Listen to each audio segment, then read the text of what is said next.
ఓం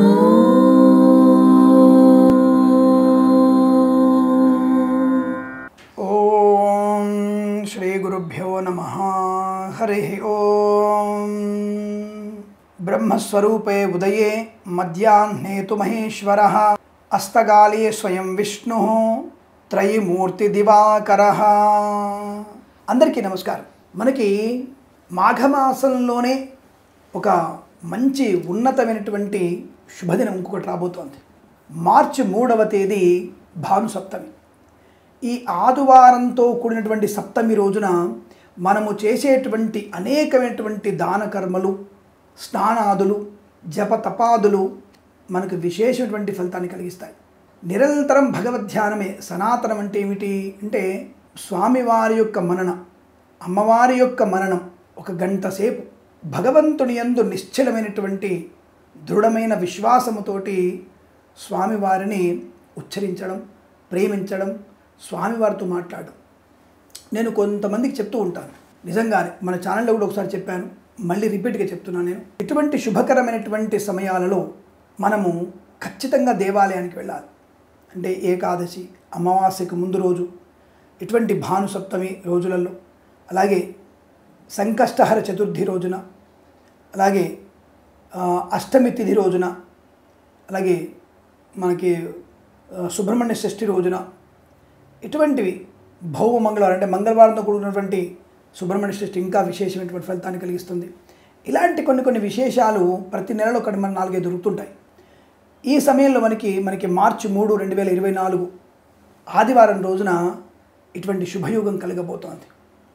దాని పేరు భాను సప్తమి, అంటే ఆదివారంతో కూడినటువంటి సప్తమి.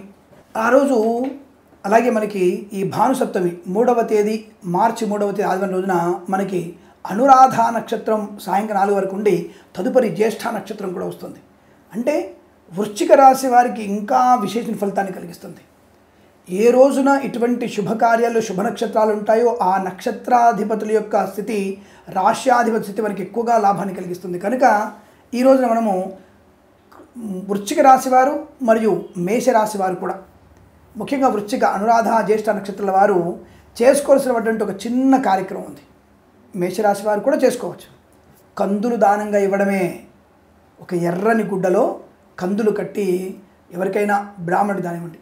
లేదు బాపు నూనెకి ఎందుకు పెట్టాలి అనుకున్నప్పుడు మీరు కందిపప్పుని బీదవారికి దానం ఇవ్వండి. కందిపప్పుని బీదవారికి దానం ఇవ్వండి.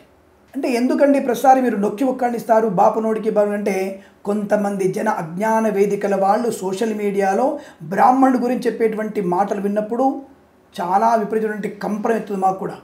ఒరే, మీ మీద ఆధారపడి బ్రతికే వాళ్ళం కాదు మేము, మాకంటూ ఒక రకమైనటువంటి ఆర్థిక స్తోమత మాకు కూడా ఉంది, తలుచుకుంటే మేము కూడా ఎటువంటి వ్యాపారమైనా చేయగలము, సత్తువ మాకు కూడా ఉంది అని చెప్పాలని మాకు స్పష్టంగా ఉంటుంది. అలాగే చెప్తాను నేను. మీ మీద ఆధారపడాల్సిన అవసరం లేదు. కానీ ప్రతి ఒక్కళ్ళకు శునకాలు కొన్ని వాగుతున్నప్పుడు వాడి సమాధానం చెప్పాలి కదా. కనుక అలా చెప్తూ నీకు ఇలా చెయ్యి, ఇవ్వాల్సిన దానం మాత్రమే.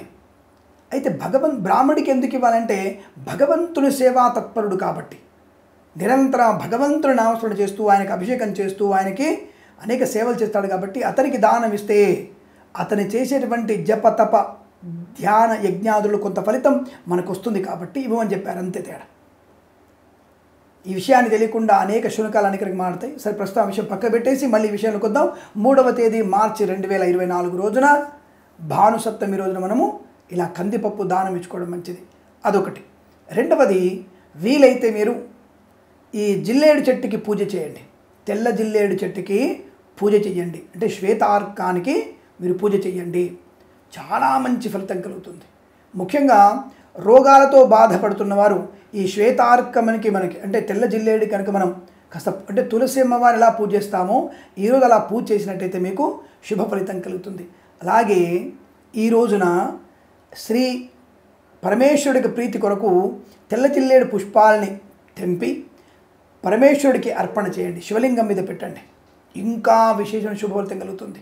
అలా ఈరోజు మీరు సూర్యనారాయణ మూర్తి యొక్క ధ్యానం చేసుకోవాలి. సూర్యుడి యొక్క అష్టోత్తరం చదువుకోవాలి.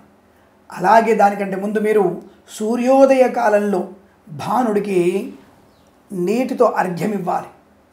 సూర్యనారాయణ స్వామి నేను నీకు అందిస్తున్నటువంటి నీళ్లు స్వామివి, ఇవి నువ్వు అర్పణ తీసుకొని చెప్పేసి వదిలేయాలి. అంతే ఏమి లేదు, తెలుగులో ఇవ్వండి. ఆయన నీకు నేను అర్ఘ్యం ఇస్తున్నాను అంటే అర్ఘ్యం అంటే ఏమిటి? అతనికి కాళ్ళు వేయడానికి నీళ్లు, చేతులు వేయడానికి నీళ్లు, మనలో ఉన్నటువంటి సమస్త పాపాలన్నీ కూడా ఆయన పాదాల దగ్గర వదిలిపెట్టేటువంటి నీళ్లు. ఒక దోషులను పట్టుకొని ఒక 5 సార్లు సూర్యాయ నమః సూర్యాయ నమః అని చెప్పి ఆ నీళ్లను వదలండి చాలు. అంతకు మించి విచారాల్సిన అవసరం ఏం లేదు.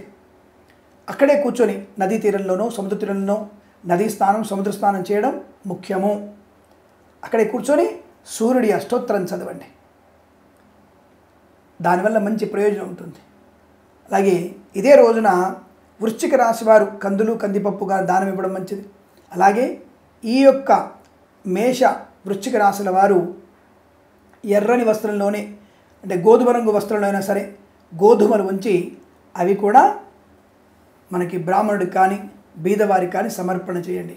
బీదవారికి ఇచ్చినప్పుడు గోధుమ పిండి ఇవ్వండి. అంటే గోధుమలు ఏం చేసుకుంటాడు? అదే అర్థం కాదు. బ్రాహ్మణుడు చేసుకున్న గోధుమలు ఎవరో ఒకరికి దానం ఇస్తూనే ఉంటాడు. ఇంకొకరికి ఎవరైనా ఇంటి వాళ్ళ పని వాళ్ళకి వాళ్ళకి వీళ్ళకి ఆ గోధుమల పెసలు ఇస్తూ ఉంటాడు. కాబట్టి ఈ విషయాన్ని గ్రహించండి. అలా ఇవ్వడం వల్ల చాలా మంచిది. అందుకే ఈ రోజున మనకి 3వ తేదీ భానుసప్తమి రోజునే కాళహస్తిలో బ్రహ్మోత్సవాలు ప్రారంభమవుతాయి. కాళహస్తిలో బ్రహ్మోత్సవాలు ప్రారంభమవుతున్నాయి.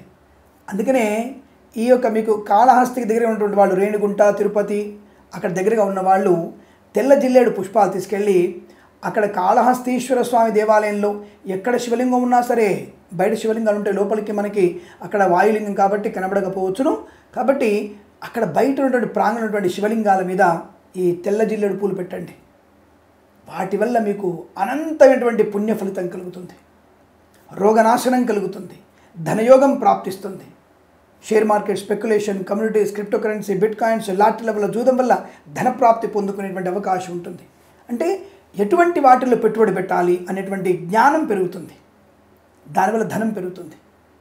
అటువంటి ప్రయత్నాన్ని చేయండి. ఈ భానుసప్తమి రోజున మనం అలాగే మనకి మేకపాలు కూడా దానం ఇచ్చుకుంటే మంచిది. మేకపాలు ముఖ్యంగా వృశ్చిక మేషరాశి వాళ్ళు, అందులోనూ ప్రత్యేకంగా అనురాధ జ్యేష్ఠ నక్షత్రాల వాళ్ళు తప్పకుండా మీరు మేకపాలు దానం చేయగలిగితే ఇంకా విశేషం. మేకపాలతో శివుని అభిషేకం చేస్తే ఇంకా విశేషం. అలాగే సూర్యనారాయణమూర్తికి మేకపాలను అలాగే గోవు పాలను, వీలైతే మీరు ఎవరైనా సరే మీగడ గోవు పాలతో మీగడని ఆ స్వామివారికి నివేదన చేసినా ఇంకా మంచిది. అలాగే ఈరోజు మనకి తెల్ల నువ్వుల ఉండల్ని కూడా ఈశ్వరుడికి కానీ సూర్యనారాయణమూర్తికి కానీ మనం నివేదన చేసి అది 10 మందికి పంచగలిగితే ఆరోగ్యవంతమైన శుభయోగం. మనం తినడం వల్ల ఆరోగ్యం. కాబట్టి మీరు ఈ శ్వేతార్కానికి అంటే తెల్ల జిల్లేడు చెట్టుకు పూజ చేయండి, సూర్యనారాయణ స్వామి పూజ చేయండి, ఈశ్వరుడి ఆరాధన చేయండి, ఈ దానాలు చేయండి. తప్పకుండా మీకు అనుకూలవంతమైన ఫలితం కలుగుతుంది, అందులో సందేహం లేదు. వీలైంది సూర్య నమస్కారాలు చేసుకోవచ్చు. ఆ మధ్య ఎవరో ఒక సోషల్ మీడియాలో విన్నా నేను, ఒక ఆవిడ మంచి మహా గొప్ప కవయిత్రి అట, ఆ పేరు మీ అంత తెలిసిపోయి ఉంటుంది, నవల రచనలు రాస్తాదు. ఆవిడ చిన్నప్పుడు బాగా ఏదో అనారోగ్యం ఉన్నప్పుడు ఈశ్వరుడి యొక్క సూర్యనారాయణ స్వామి యొక్క నామాలు చదువుకోమంటే చదువుకోలేకపోయిందో చదివిందట. అయినా సరే ఆరోగ్యం బాగుపడలేదు కాబట్టి అప్పటి నుంచి నాస్తికత్వం వచ్చిందట ఆవిడకి. మహానుభావురాలు, సంతోషం, పేరుగాంచినటువంటి ప్రముఖులు, కొన్ని కోట్ల మంది భగవత్ స్వరూపంతో ఆనందమయ జీవనాన్ని పొందుకున్నప్పుడు సాక్షాత్తుగా సూర్యుని యొక్క ప్రభావం చేత ఆరోగ్యం బాగుపడుతుందని సైంటిస్ట్ కూడా చెప్పినప్పుడు మరి ఆ మహాతల్లి రచయిత్రి కవయిత్రి మరి ఆవిడకి బాలేదని చెప్పేసి వెంటనే నాస్తికవాదం పొందుకోవడం, నాస్తిక పుస్తకాలు బాగా చదివిందట, నాస్తికత్వం వచ్చేసిందట ఆవిడకి. మరి ఆరోగ్యం భాస్కరాదిత్యేదని స్పష్టంగా చెప్పబడింది. డి విటమిన్ కోసం మీరు తప్పకుండా బయట ఎండలో ఉండమని చెప్తున్నారు, సైంటిస్టులు చెప్తున్నారు, డాక్టర్లు చెప్తున్నారు. మట్టి పూసుకోవడం వల్ల ఆరోగ్యం బాగుంటుంది చెప్తున్నారు. ప్రాతకాలంలో లేవడం వల్ల మంచిని చెప్తున్నారు. ఏదైతే సనాతన ధర్మం చెప్తుందో అవన్నీ కూడా సైంటిస్ట్ ఇప్పుడు చెప్తున్నారు. మరి అలాంటి వ్యక్తుల వల్ల అలాంటి వాళ్ళ యొక్క మాటలు కూడా కొంతమంది నాస్తికత్వాన్ని పుచ్చుకునే అవకాశం ఉండొచ్చు. కానీ సూర్యుని యొక్క నమస్కారం చేస్తే, ఎటువంటి సంస్కారాలు మనం చేస్తే తప్పకుండా ఆరోగ్యం, మానసిక వృద్ధి, బుద్ధిమాంద్యం నుంచి బయటపడడం, ఆత్మపీడ పరిహారం తప్పకుండా కలుగుతుంది, ఇందులో సందేహం లేదు. కాబట్టి మీరందరూ కూడా ఈ రోజున ఈ మార్చి 3, 2024 రోజున తప్పకుండా భానుసప్తమి వస్తుంది కాబట్టి ఆ భానుసప్తమి రోజున ఇటువంటివి చేయండి. తప్పకుండా మీకు అనుకూలవంతమైన శుభ పరిణామాలు కలుగుతాయి, ఇందులో సందేహం లేదు. చేసి చూడండి. ఇంత గట్టిగా చెప్తున్నందుకు మీ అందరూ కూడా నన్ను అర్థం చేసుకుంటారని ఆశిస్తూ సర్వే జన సుఖినో భవంతు. ఇటువంటి అనేకమైనటువంటి శుభ విషయాల గురించి, విశేషాల గురించి మన ఛానల్ని మాత్రమే, ఆస్ట్రో సిండికేట్ ఛానల్ని మాత్రమే సబ్స్క్రైబ్ చేసుకోండి అని కోరుకుంటూ ప్రేమతో మీ కిరణ్ శర్మ.